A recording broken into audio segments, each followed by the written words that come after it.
Some of three consecutive odd integers is 231, what is the largest integer. तो consecutive odd integers का मतलब क्या होता है, यानी वो इंटीजर्स जो एक के बाद दूसरा, दूसरे के बाद तीसरा हो। तो मैं कहता हूं अगर छोटे से छोटा, जो सबसे छोटा इंटीजर इन तीन ऑड इंटीजर्स में से है वो x है, मैंने अलामती तौर पर उसको x कह दिया, तो इसका अगला, इस सिलसिले में जो अगला ऑड इंटीजर होगा वो क्या होगा। तो ऑड नंबर की डेफिनेशन आपको याद होगा, अगर ये पहले 3 हो तो फिर ये 5, फिर क्योंकि 2 पे तकसीम नहीं होते तो 3 के बाद 5, 5 के बाद 7, 7 के बाद 9, तो 3 में जब मैं 2 जमा करूंगा तो मुझे 5 हासिल होगा, लिहाजा मैं x में 2 जमा करूंगा तो मुझे दरमियान वाला, या यूं कह के उससे अगला छोटा इंटीजर, ऑड इंटीजर हासिल होगा। ये बात इंग्लिश में लिखी जा रही है लेकिन मतलब वही है।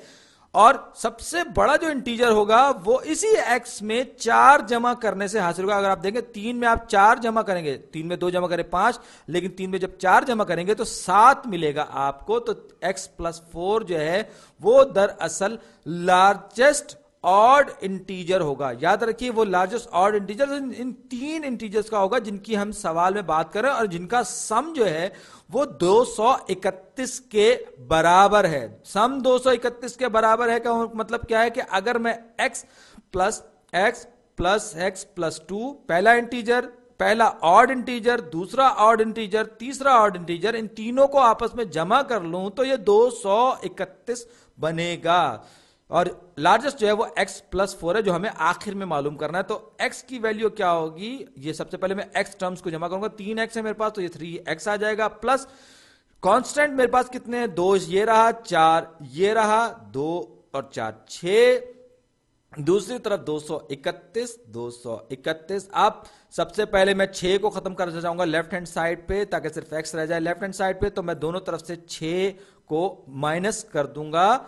तो यहां पर 6 माइनस 6 ये कैंसिल आउट हो जाएगा, यहां पर 3x रह जाएगा। दूसरी तरफ अगर आप देखें तो 231 में से जब मैं 231 में से जब मैं 6 निकालूंगा राइट हैंड साइड पे तो 225 बचेगा यहां। अब मैं दोनों साइड्स को 3 से डिवाइड कर दूंगा, 3 से तकसीम कर दूंगा, तो यहां पर मेरे पास थोड़ा सा इसको ऊपर खिसका लेना चाहिए। तो 3 को जब 3x को 3 से डिवाइड कर तो 3 कैंसिल आउट हो गया, सिर्फ x रह गया। सिर्फ ये लेफ्ट हैंड साइड पे मेरे पास x रह जाएगा, जबकि राइट हैंड साइड पे 225 को मैं 3 से जब तकसीम करूंगा, थोड़ा अगर आपको पेचीदा लग रहा हो तो मैं ये किस तरह से, तो 3 सत्ते 21, 3 सत्ते 21, और यहां पर कितने बचे 21, 22 में से 21 गया, 1 बचा, यहां पे मैं 5 नीचे लाऊंगा, ये 15 बन गया, तो 3 पंजे 15, यानी इसका क्या मतलब हुआ, और रिमाइंडर 0 कुछ बाकी नहीं बचा, लिहाजा ये मुकम्मल तौर पे तकसीम हो गया। तो ये आ गया 75, 75, यानी कि x की वैल्यू जो है वो 75 है, यानी हमारा छोटे से छोटा जो इंटीजर है इस पूरे सीक्वेंस में वो 75 है।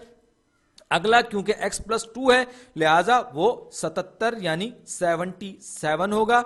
उसके बाद वाला 2 मजीद जमा करने पर यानी कि x प्लस 4 जो है 75 में आप 4 जमा करेंगे तो यानी कि क्या हो जाएगा वो 79 यानी 79 हो जाएगा। तो 75, 77, 79, और सवाल में हमसे लार्जेस्ट इंटीजर पूछा गया है इस पूरे सिलसिले का, तो वो 79 है हमारा जवाब। आप इसकी तस्दीक कर लें कि इनका मजमुआ 231 के बराबर है या नहीं। तो 75 और उसके बाद 77 और उसके बाद 79 यानी 79, इन सबको जब आपस में जमा करें 7 और 5 12, 12 और 9 21, 21 का 1 हासिल लगा 2, 7, 7 एकम 7, 7 दूनी 14, 7 या 21, 21 और 2 23 बने यहां पे, तो ये हो जाएगा 2 3, ये हो जाएगा 231। जी हां, शर्त पूरी हो रही है, यानी हमारे पास ये जो इंटीजर्स हैं तीनों के तीनों इंटीजर्स, इनका सम जो है वो 231 के बराबर, जबकि लार्जेस्ट इंटीजर जो है वो 79